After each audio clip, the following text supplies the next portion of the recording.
He couldn't have found a better person to spend the rest of his life with, and we couldn't ask for a better daughter-in-law. And I'd also like to thank David and Nancy and JP for everything they did to get this wedding together. They're a great family. It's been a pleasure getting to know them, and we've become good friends, actually. And of course, I want to thank my wife, Jody, for everything she did getting the wedding ready to. Whatever Cory needed, he'd call Mom, and she'd take care of it. She's so organized, thanks, hon. But also, I made a little poem, which I'd like to read. I'm not a guitarist like Derek or Sean, or I might have been able to sing it, so I figured I'll go with a poem. It's called Ode to Cory and Katie.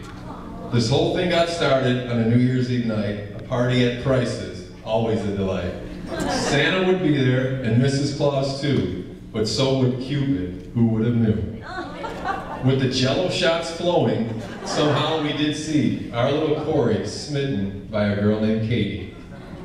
A trip to Tallahassee, and thus it began, the courtship of Cory and the girl from Bradenton.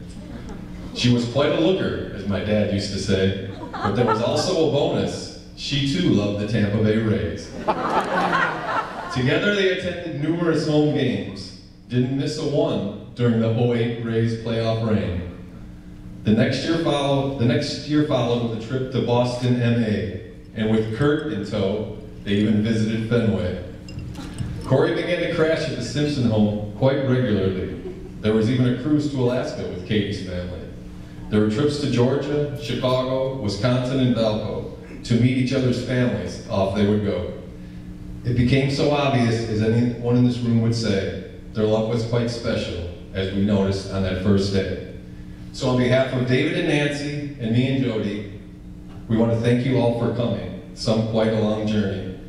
Now please raise your glasses for a toast. I propose to the new Mr. and Mrs. Cory Supple and Ella and Hammy Bones.